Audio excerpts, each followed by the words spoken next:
नमस्कार, आपका बहुत बहुत स्वागत है। मैं हूं आपके साथ वर्षा शर्मा और रुक करेंगे देश और दुनिया की तमाम खबरों की ओर। चीन के तियानजिन में शुरू हुआ शंघाई सहयोग परिषद का शिखर सम्मेलन, जहां वैश्विक स्तर के बड़े नेता एक मंच पर आए। प्रधानमंत्री नरेंद्र मोदी सम्मेलन स्थल पर पहुंचे और इस दौरान उन्होंने रूस के राष्ट्रपति और चीन के राष्ट्रपति से बातचीत भी की। और इसके साथ ही विशेषज्ञ मानते हैं कि ये बैठक ऐसे समय में हो रही है जब वैश्विक राजनीति और अर्थव्यवस्था दोनों ही बड़े बदलावों की दौर से गुजर रही है। सम्मेलन के एजेंडे में क्षेत्रीय शांति, आतंकवाद के खिलाफ साझा रणनीति, ऊर्जा सहयोग और व्यापारिक संबंधों को मजबूती देने जैसे अहम मुद्दे शामिल हैं।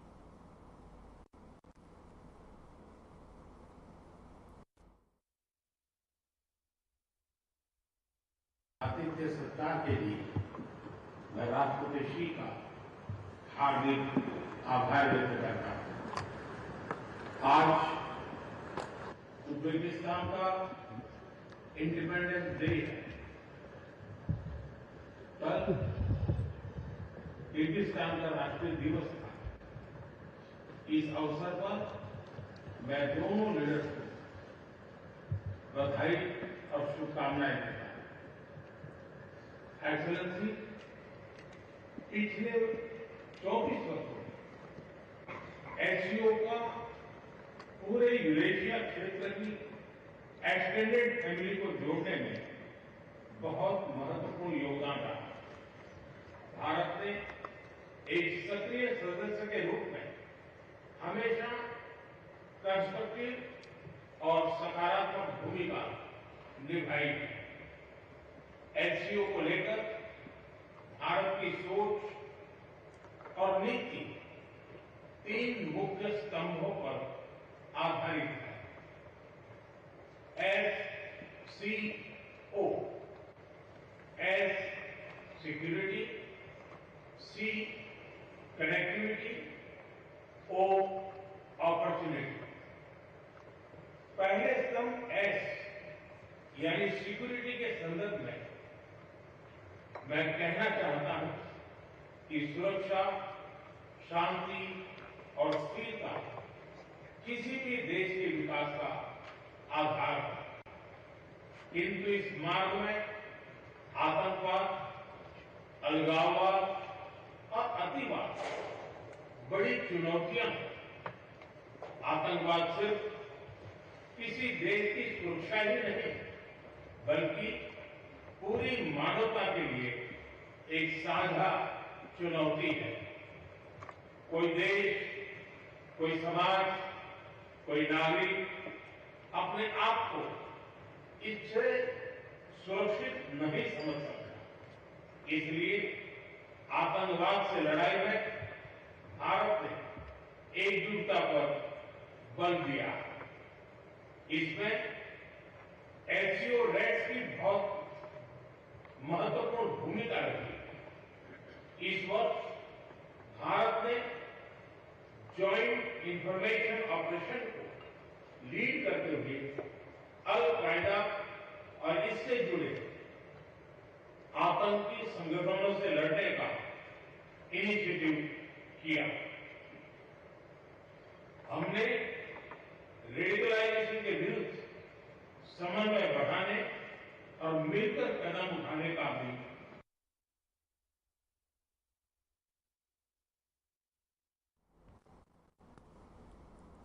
हरियाणा के मुख्यमंत्री नायब सिंह सैनी ने सिरसा जिला स्थापना दिवस पर प्रदेशवासियों को शुभकामनाएं दी। उन्होंने सोशल मीडिया पर पोस्ट करते हुए लिखा कि समस्त प्रदेशवासियों को सिरसा जिला स्थापना दिवस की हार्दिक शुभकामनाएं एवं बधाई। ईश्वर से प्रार्थना है कि सिरसा जिला निरंतर प्रगति के पथ पर अग्रसर रहे और प्रदेश के विकास में अपनी महत्वपूर्ण भूमिका निभाता रहे। इसके साथ ही हरियाणा के मुख्यमंत्री ने बता दी कि सोशल मीडिया प्लेटफॉर्म पर पोस्ट साझा कर जानकारी दी, जहां उन्होंने बता दी कि सिरसा जिला स्थापना दिवस की प्रदेशवासियों को शुभकामनाएं दी और हार्दिक बधाइयां दी। और इसके साथ ही उन्होंने कहा कि सिरसा ऐसे ही आगे बढ़ता रहे और विकास की रफ्तार पकड़ता रहे।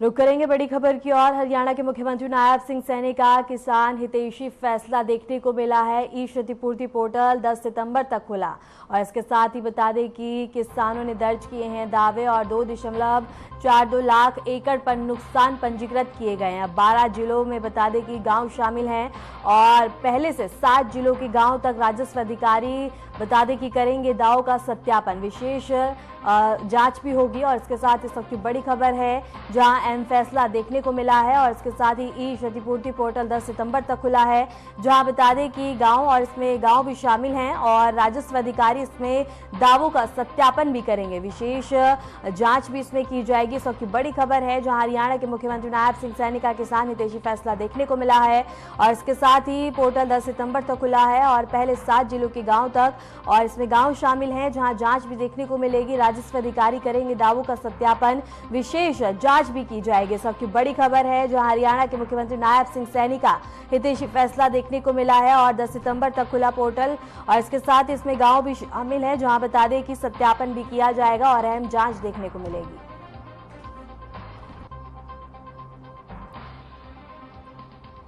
दिल्ली की मुख्यमंत्री रेखा गुप्ता पीतमपुरा पहुंची जहां बता दें कि 11वां गणेश चतुर्थी महोत्सव धूमधाम से मनाया जा रहा है। उन्होंने गणपति बापा के दर्शन कर राजधानी वासियों की खुशहाली और समृद्धि की कामना की और कार्यक्रम के दौरान सीएम ने आयोजकों और श्रद्धालुओं से बातचीत भी की और उन्हें इस महोत्सव की शुभकामनाएं दी।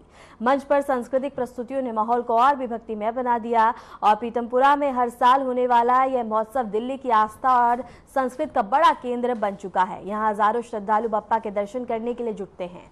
दिल्ली से एक खबर है जहां दिल्ली के मुख्यमंत्री रेखा गुप्ता बता दें कि पंडाल में पहुंची जहां उन्होंने बप्पा के दर्शन किए, आशीर्वाद प्राप्त कर उन्होंने राजधानी वासियों की बता दें कि खुशहाली की कामना की और श्रद्धालुओं की भीड़ से पंडाल भक्ति में होता हुआ नजर आया और इसके साथ ही व्यापक इंतजाम भी किए गए सुरक्षा के मद्देनजर और सीएम रेखा गुप्ता ने बप्पा के दर्शन कर आशीर्वाद प्राप्त किया और इसके साथ ही राजधानी वासियों की खुशहाली की भी कामना की।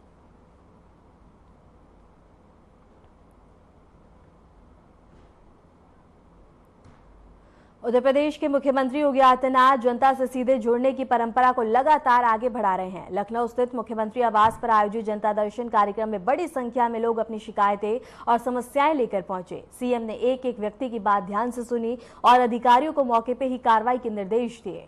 कार्यक्रम में महिला, बुजुर्ग और दूरदराज से आए लोग भी शामिल हुए हैं और इसके साथ ही बता दें कि यहाँ लखनऊ से ये खबर है जहां समस्याएं और जनता दर्शन लगाया गया और सीएम ने लोगों की समस्याएं सुनी। सीएम के समक्ष लोगों ने अपनी समस्याओं को रखा और इसके साथ ही मुख्यमंत्री योगी आदित्यनाथ ने कई शिकायतों का मौके पर ही निस्तारण किया और अन्य शिकायतों के लिए अधिकारियों को तमाम जरूरी दिशा निर्देश दिए।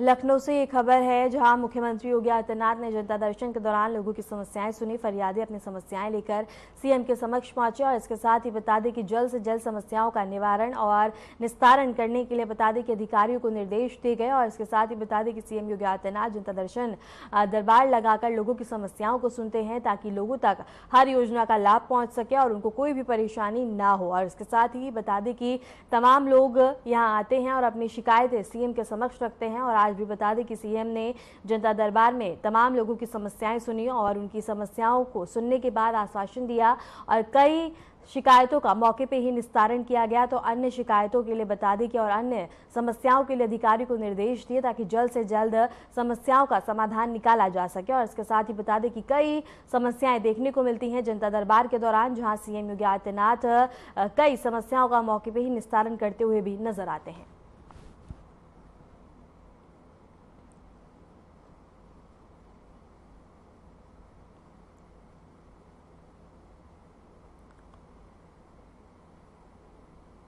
लखनऊ से सीएम योगी आदित्यनाथ ने वीडियो कॉन्फ्रेंसिंग के माध्यम से प्रदेश के सभी जिलों के अधिकारियों से संवाद किया। इस दौरान उन्होंने जीपीईटी परीक्षा की तैयारी, कानून व्यवस्था की स्थिति, आईजीआरएस प्रणाली, बाढ़ प्रबंधन, उर्वरकों की उपलब्धता और आगामी त्योहारों पर विशेष चर्चा की।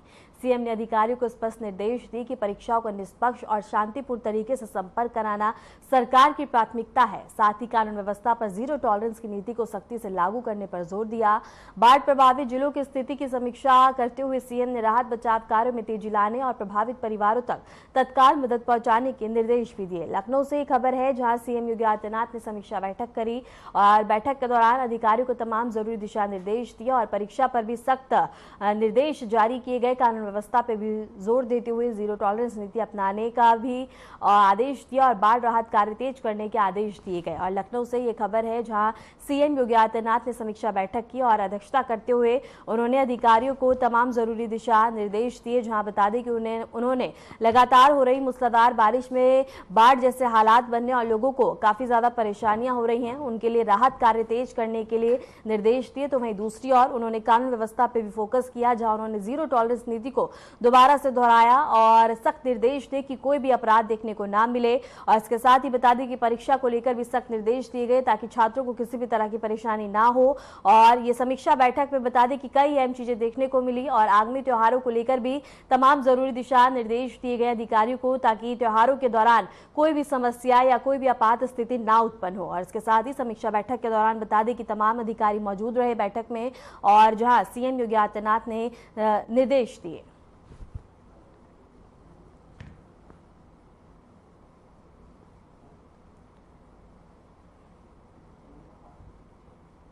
उत्तराखंड के मुख्यमंत्री पुष्कर सिंह धामी ने नानक सागर बांध का निरीक्षण किया। इस दौरान उन्होंने बांध की वर्तमान स्थिति और सुरक्षा उपायों का जायजा लिया। मुख्यमंत्री ने अधिकारियों को निर्देश दिए कि बरसात के मौसम में बांध की निगरानी 24 घंटे की जाए और किसी भी आपात स्थिति से निपटने के लिए पूरी तैयारी रखी जाए। सीएम धामी ने कहा कि राज्य सरकार जल संसाधनों के बेहतर प्रबंधन और लोगों की सुरक्षा के प्रति पूरी तरह से प्रतिबद्ध है। उन्होंने स्थानीय लोगों से भी अपील की कि प्रशासन के दिशा निर्देशों का पालन करें और अफवाहों पर ध्यान ना दें। और इसके साथ ही उधम सिंह नगर से ये खबर है, जहां उत्तराखंड के मुख्यमंत्री पुष्कर सिंह धामी ने बांध का निरीक्षण किया।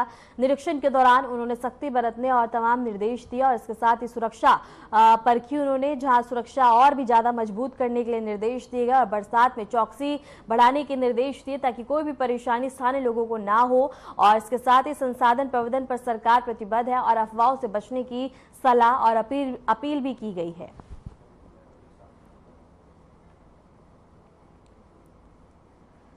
उधम सिंह नगर से ये खबर है, जहां उत्तराखंड के मुख्यमंत्री पुष्कर सिंह धामी ने बांध का निरीक्षण किया और निरीक्षण के दौरान उन्होंने सख्ती और भी ज्यादा बरतने और बांध की 24 घंटे निगरानी करने के निर्देश दिए। जहां बरसात में चौकसी के निर्देश दिए गए और संसाधन प्रबंधन पर सरकार की प्रतिबद्धता को जताया और अफवाहों से बचने की अपील भी दी गई और सतर्क रहने का आग्रह किया गया।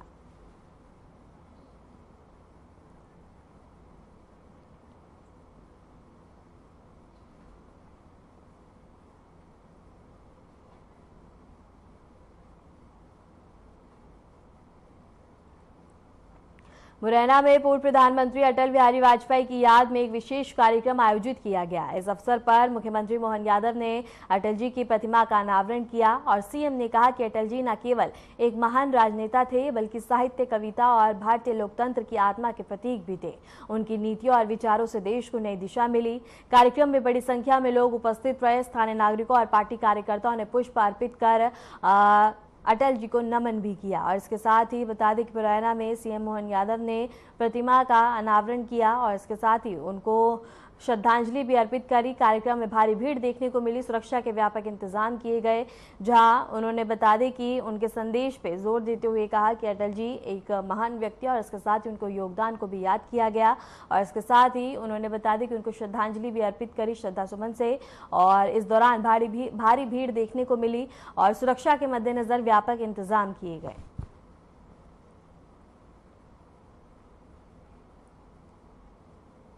और इसके साथ ही बता दें कि सीएम मोहन यादव ने प्रतिमा का अनावरण किया, जहां उन्होंने अटल बिहारी वाजपेयी को श्रद्धांजलि अर्पित करी। और इसके साथ ही इस दौरान भारी संख्या में लोग मौजूद रहे, जहां उन्होंने उनके योगदान को भी याद किया और उनके विचारों पर प्रकाश डाला। इस दौरान उन्होंने कहा कि अटल जी एक महान व्यक्ति और उनके कई योगदान रहे हैं। और इसके साथ ही उन्होंने बता दी कि भारी संख्या में लोग मौजूद रहे और प्रतिमा का अनावरण किया गया।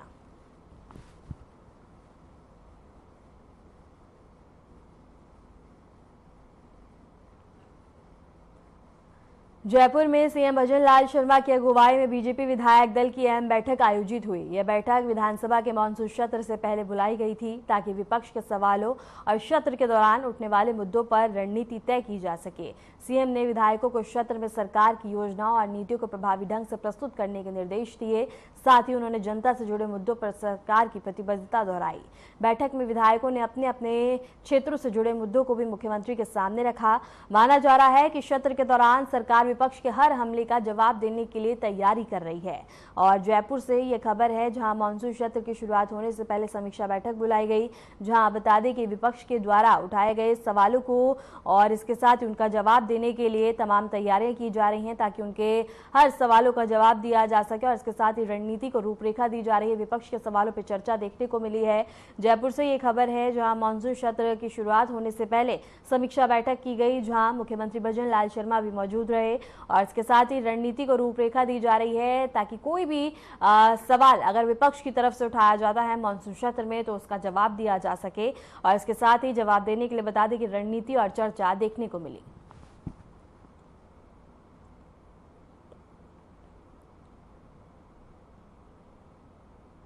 रुक करेंगे अगली बड़ी खबर की ओर। यूपी में नया नियम लागू हुआ है। आज से बिना हेलमेट पेट्रोल नहीं मिलेगा और इसके साथ ही नो हेलमेट नो फ्यूल अभियान की शुरुआत कर दी गई है। 1 महीने तक चलेगा यह अभियान। योगी सरकार ने सुरक्षा को प्राथमिकता दी है। सीएम योगी का संदेश देखने को मिला है, जहां दंड नहीं, नागरिकों को सुरक्षित व्यापार अपनाने की प्रेरणा दी गई है। सबकी बड़ी खबर है, जहां उत्तर प्रदेश में बता दें कि अब बिना हेलमेट के पेट्रोल नहीं दिया जाएगा। और इसके साथ ही सुरक्षा के मद्देनजर यह फैसला लिया गया है ताकि कोई भी घटना देखने को ना मिले। और इसके साथ ही बता दें कि यह बड़ी खबर है, जहां यह अभियान की शुरुआत की गई है। योगी सरकार ने सुरक्षा को प्राथमिकता देते हुए यह फैसला लिया है। और इसके साथ ही सबकी बड़ी खबर है, जहां बिना हेलमेट के बता दें कि अब पेट्रोल नहीं मिलेगा। इस अभियान की शुरुआत की गई है और इस अभियान की शुरुआत बता दें कि सुरक्षा के मद्देनजर की गई है और जनता की सुरक्षा को प्राथमिकता के तौर पे और इसके साथ ही प्राथमिकता देते हुए इस अभियान की शुरुआत की गई है ताकि कोई भी घटना ना हो। और इसके साथ ही बता दें कि सबकी बड़ी खबर है, जहां से ये नियम लागू हो चुका है और अब बिना हेलमेट के बता दें कि पेट्रोल नहीं मिलेगा। और इसके साथ ही बता दें कि सरकार ने लोगों की सुरक्षा को प्राथमिकता दी है।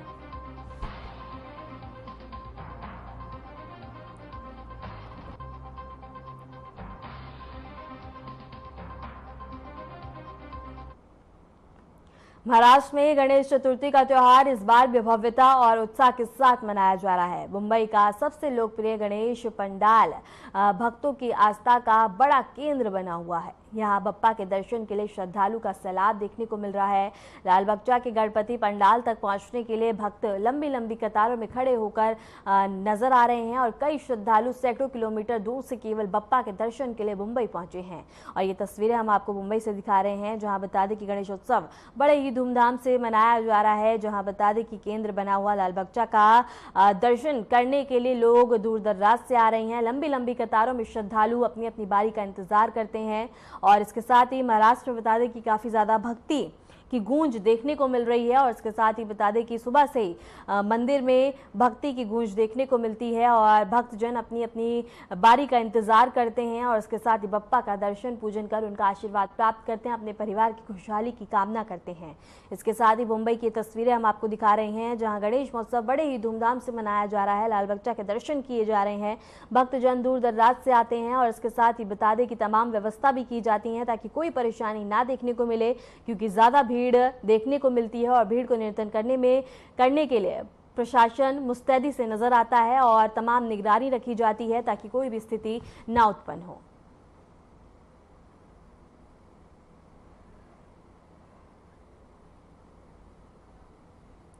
उत्तर प्रदेश में लगातार बारिश अब आफत बनकर बरस रही है। हरियाणा से लेकर हिमाचल, राजस्थान और उत्तराखंड तक मौसम ने हालात को मुश्किल कर दिया है।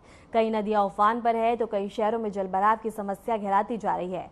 हरियाणा में भारी बारिश के चलते बता दें कि गगन नदी का जलस्तर तेजी से बढ़ गया है। निचले इलाकों में बाढ़ का खतरा मंडराने लगा है और प्रशासन ने अलर्ट जारी कर दिया है।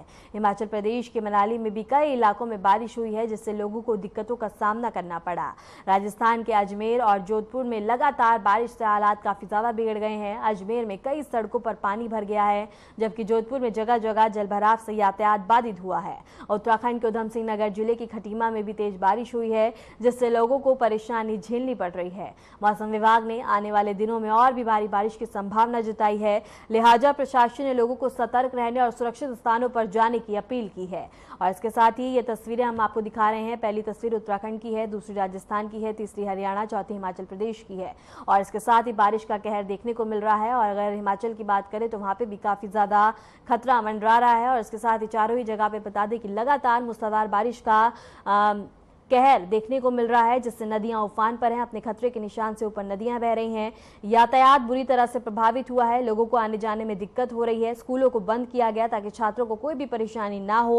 और इसके साथ ही बता दें कि यातायात बुरी तरह से ठप होता हुआ नजर आ रहा है। बाढ़ का खतरा चारों ही जगह पे बना हुआ है और एहतियातन के तौर पर प्रशासन भी अलर्ट है। लोगों को आश्रय दिए जा रहे हैं ताकि लोग सुरक्षित स्थानों पर रहें, उन तक राहत सामान भी पहुंचाए जा रहे हैं। इसके साथ ही 4 तस्वीरों में आप देख सकते हैं, पहली उत्तराखंड की है, दूसरी राजस्थान, तीसरी हरियाणा और चौथी हिमाचल प्रदेश की। और चारों ही जगह पे मूसलाधार बारिश का कहर और सिलसिला यूं ही जारी है। और इसके साथ ही बता दें कि लगातार हो रही बारिश के कारण स्कूलों को भी बंद किया गया और इसके साथ ही ताकि छात्रों को कोई परेशानी ना हो। यातायात बुरी तरह से ठप होता हुआ नजर आ रहा है और इसके साथ ही रास्ते जलमग्न हो गए हैं, सड़कों पर पानी भरा है, नदियां अपने खतरे के निशान से ऊपर बह रही हैं। और इसके साथ ही प्रशासन भी मुस्तैदी से निगरानी बनाए हुए है। लगातार राहत बचाव कार्य जारी कर दिए गए हैं ताकि नदियां किनारे रह रहे लोगों को कोई भी परेशानी ना हो और उन तक राहत सामान पहुंचाया जा रहा है।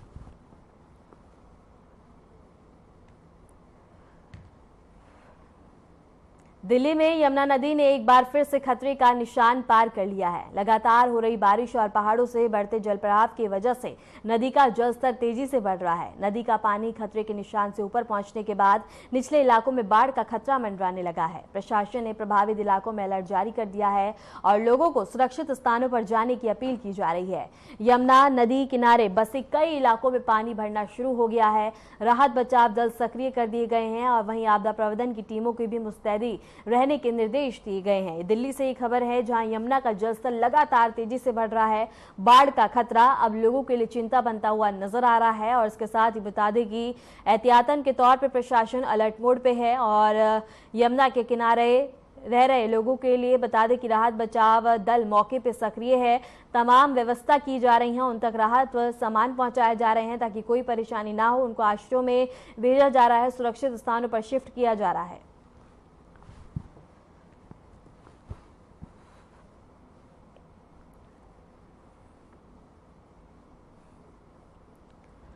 और इसके साथ ही दिल्ली से ये खबर है जहां बता दें कि यमुना नदी का जलस्तर काफ़ी ज़्यादा बढ़ता जा रहा है और नदी अब अपने खतरे के निशान से ऊपर बह रही है और प्रशासन अलर्ट मोड में है ताकि कोई भी परेशानी ना हो। और इसके साथ ही बता दें कि प्रशासन सक्रिय है, मुस्तैदी से अपना काम और निगरानी कर रहा है और नदी किनारे रह रहे लोगों को सुरक्षित स्थानों पर पहुंचाया जा रहा है ताकि कोई भी आपात स्थिति देखने को ना मिले। राहत बचाव कार्य तेजी से कर दिए गए हैं और लगातार बढ़ रहा जलस्तर अब लोगों के लिए चिंता का विषय बन गया है। यातायात बुरी तरह से ठप हो रहा है और नदी अपने खतरे के निशान से ऊपर बह रही है। और इसके साथ ही वहीं दूसरी ओर किसानों को भी सबसे ज्यादा नुकसान हो रहा है और नदी किनारे रह रहे लोगों को बता दें कि मजबूर होकर दूसरे स्थानों पर जाना पड़ रहा है और इसके साथ ही खतरा काफी ज्यादा मंडराया हुआ है।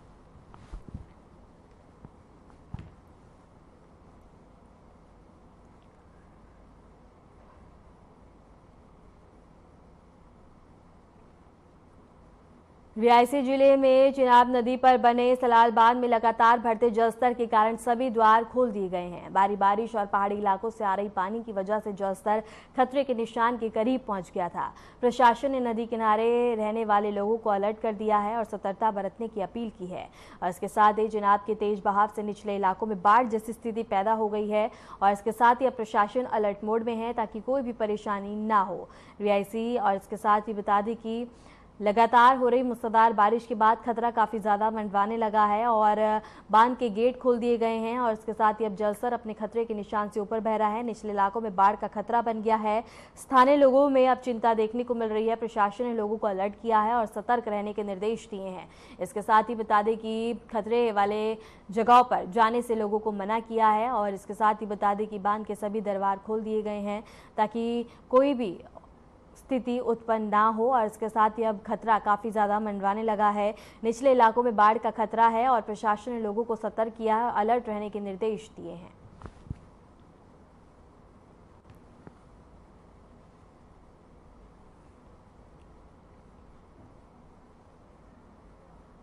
फिलहाल के लिए खबरों में इतना ही और ऐसे देश और दुनिया की तमाम खबरों को जानने के लिए बने रहें हमारे साथ।